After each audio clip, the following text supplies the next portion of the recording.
वही वीडियो देखो जो आए बिना ब्रेक के। अभी डाउनलोड करें तक ऐप। अब देख रहे हैं लंच ब्रेक, आपके साथ मैं नेहा बाथम। केरल की बात करेंगे, जहां पर एक हथनी की मौत ने पूरे देश की संवेदना को झकझोर दिया है। ऊपरी तौर पर देखने में ये एक हथनी की मौत का मामला लग सकता है, लेकिन असल मायने में ये इंसानियत की मौत है। भला किसी बेजुबान को कोई इंसान बारूद से भरा फल कैसे खिला सकता है, सवाल सबके मन में है। लेकिन केरल में ठीक ये हथिनी अगर बोल पाती तो पूछती इंसानों से, मैंने क्या बिगाड़ा था तुम्हारा?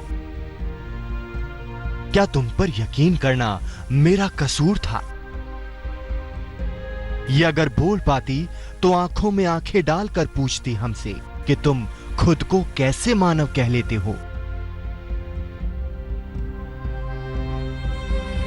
ये पूछती वो तमाम सवाल जो देश के हर उस शख्स के मन में उठ रहा है जिनमें जरा भी इंसानियत शेष है। इस हथिनी के साथ पूरे देश की संवेदना जुड़ गई है। बॉलीवुड एक्टर की सुनिए, शायद जानवर कम जंगली होते हैं और मानव ज्यादा अमानवीय होते जा रहे हैं। उस हाथी के साथ जो हुआ वो बेहद दिल दुखाने वाला है और किसी भी तरीके से स्वीकार नहीं किया जा सकता है और दोषियों के खिलाफ कड़ी कार्रवाई होनी चाहिए। केरल के पलक्कड़ जिले में 27 मई को जो कुछ हुआ वो झकझोरने वाला है। नदी के पानी में मुंह डाले खड़ी निरीह हथिनी की ये तस्वीर हमारे इंसान होने पर बड़ा सवाल है। कोरोना की खबर भूलकर चौक चौराहे से लेकर सोशल मीडिया में यही बातें हो रही हैं कि कोई इंसान ऐसा भी कर सकता है क्या? ये क्रूरता की इंतहा है, ये संवेदनहीनता की हद है। इस वीडियो के पीछे की कहानी आपको झकझोर देगी। एक गर्भवती हथिनी खाने की तलाश में जंगल से भटककर गांव पहुंच जाती है, लेकिन वहां उसके साथ इंसान की भेष में शैतानों ने ज्यादती की तमाम सीमा पार कर दी। आरोप है कि हथिनी को अनानास में पटाखे भरकर खिला दिया। बारूद की जलन से बेचैन ये हथिनी वेलियार नदी पहुंच गई। 3 दिन तक पानी में मुंह डाले खड़ी रही, लेकिन ना मां बची ना मां की कोख में पल रहा बच्चा बचा। We observed this animal on 23rd. That was in the forest. So when we actually got the information from local people that there is injured, elephant, single elephant roaming around close to the buffer area. I mean, between the private and the forests. So when our staff went to saw, they saw that the lower jaw portion was exposed, and the animal was not feeding. It was moving around. Then after some time, the animal was lying down. So in the whole day it was not feeding. On 24th, the animal was again in that position. Sometimes it was lying down, and one time it was coming up again. But this whole time, 24 hours, there was no feeding. Like it was trying to look for water here and there. Only that thing. Then I think on 24th we got information that the elephant had come down and it came into this stream. उसका कसूर क्या था? क्या इंसान पर भरोसा करना उसके लिए जानलेवा साबित हुआ? यकीन नहीं होता। ये उस सूबे में हुआ जहां इंसान और हाथियों के बीच दोस्ताना रिश्ते हैं, जहां हाथियों की पूजा होती है, जहां कोई भी धार्मिक अनुष्ठान हाथियों के बगैर पूरा नहीं होता। फिर ये याराना कैसे टूट गया? केंद्र सरकार ये वर्मिन बकवास उठाए, कभी एक जानवर को वर्मिन, कभी दूसरे जानवर को वर्मिन बना करके फिर ये सारे एंटी सोशल्स आते हैं और अपने बंदूकें, बमों के साथ बाकी सबको मार देते हैं। दूसरा ये है कि हाथी को प्राइवेट ओनरशिप से हटा दें एकदम से। केरला में जो 600 जानवर मरते हैं, 600 हाथी मरते हर साल, एक भी हाथी नेचुरल डेथ का नहीं है, सब मारे जाते हैं। इंसानी अत्याचार की ये कहानी जिसने भी सुनी स्तब्ध रह गया। सोशल मीडिया पर गुस्से से भरी प्रतिक्रियाएं देखने को मिली। उद्योगपति रतन टाटा ने लिखा, ये दिल दहला देने वाली घटना है। उन्होंने इसे इंसान की हत्या जैसी वारदात माना। एक्ट्रेस श्रद्धा कपूर ने ट्वीट किया, कैसे, आखिर कैसे हो सकता है? क्या लोगों के पास दिल नहीं है? मेरा दिल पूरी तरह से टूट चुका है। दोषियों को कड़ी से कड़ी सजा मिलनी चाहिए। एक्टर जॉन अब्राहम ने ट्विटर पर लिखा, ये हमारे लिए शर्म की बात है। मुझे एक इंसान होने पर शर्म आ रही है। शर्मसार पूरा देश है, लेकिन जिनकी वजह से हथिनी की मौत हुई शायद उन्हें शर्म नहीं आती। आज तक ब्यूरो। ऐसी घिनौनी करतूत के बाद इंसान होने पर कैसे गर्व किया जा सकता है, तो शर्म की बात है। लेकिन एक तरफ इंसानियत तार तार हुई है, वहीं दूसरी तरफ इस पर सियासत भी शुरू हो गई है। यानी इंसान का साथी।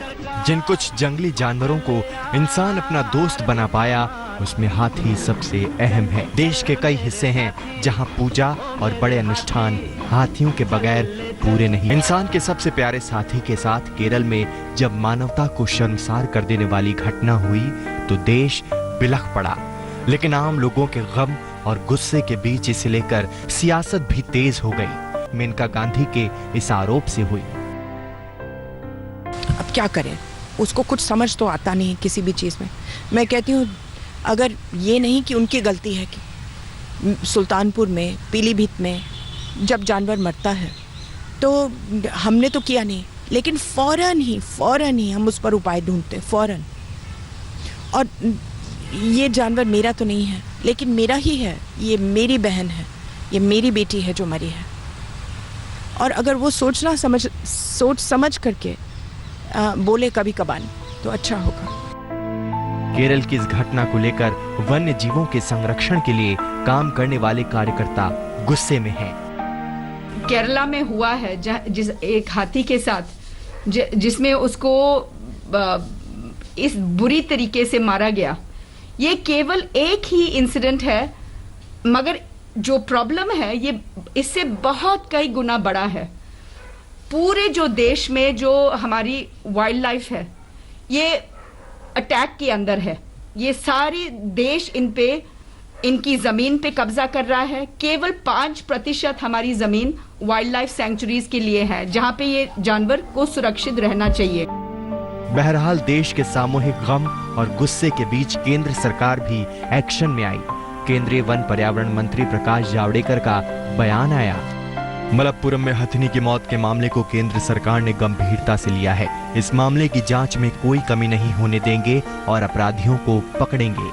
पटाखे खिलाकर मारना ये भारतीय संस्कृति नहीं है। केंद्र सरकार कार्रवाई का भरोसा दे रही है, लेकिन केरल के चीफ वाइल्ड लाइफ वार्डन इस पूरी घटना पर अलग थ्योरी पेश कर रही हैं। उनके मुताबिक ऐसा हो सकता है किसी ने जंगली सुअर के लिए वो विस्फोटकों वाला अनानास रखा हो जिसे हथनी ने गलती से खा लिया। We have interrogated some people. Some of them are credible suspects. So we are going ahead. And sir, just two more things. Nobody has seen any such pineapple laden with cracker and given by a particular person. So department is not going by that theory. But department is keeping the option open. It may be one of the possibility.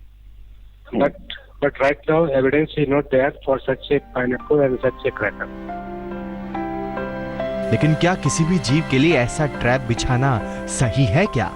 ऊपरी तौर पर देखने में ये भले ही एक हथिनी की मौत का मामला दिखे, लेकिन असल में ये इंसानियत की मौत का मामला है। आज तक ब्यूरो। बेजुबानों की आवाज बनने वाली मेनका गांधी केरल की घटना को लेकर काफी आहत है। उनके साथ बातचीत की आज तक संवाददाता जितेंद्र बहादुर सिंह ने। गांधी जी, मैम जिस तरीके से वहां पर घटना हुई है उस पर आपकी क्या प्रतिक्रिया? ये जो घटना हुई है ये भगवान करे आखिरी घटना हो, लेकिन मुझे डर है कि आखिरी घटना नहीं होगी।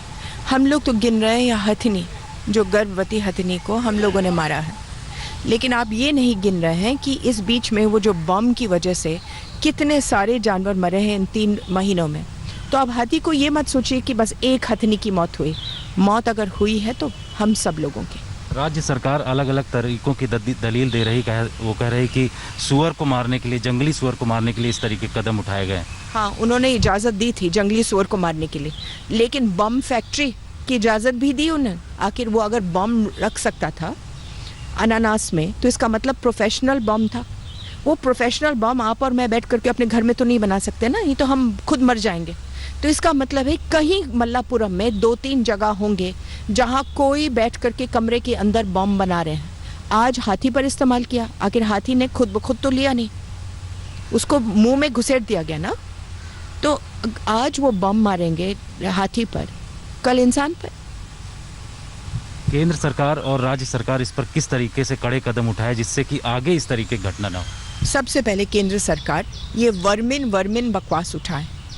कभी एक जानवर को वर्मिन, कभी दूसरे जानवर को वर्मिन बना करके फिर ये सारे एंटी सोशल्स आते हैं और अपने बंदूकें, बमों के साथ बाकी सबको मार देते हैं। दूसरा ये है कि हाथी को प्राइवेट ओनरशिप से हटा दें एकदम से। केरला में जो 600 जानवर मरते हैं, 600 हाथी मरते हर साल, एक भी हाथी नेचुरल डेथ का नहीं है, सब मारे जाते हैं। रुके एक छोटे से ब्रेक के लिए, फौरन होंगे हाजिर, देखते रहिए आज तक। नमस्कार, मैं हूं अंजना ओम कश्यप। हमें उम्मीद है ये वीडियो आपको पसंद आया होगा। लेटेस्ट खबरों के लिए यूं ही देखते रहिए आज तक, और इस वीडियो के पसंद आने पर लाइक, शेयर एंड सब्सक्राइब करना ना भूलें।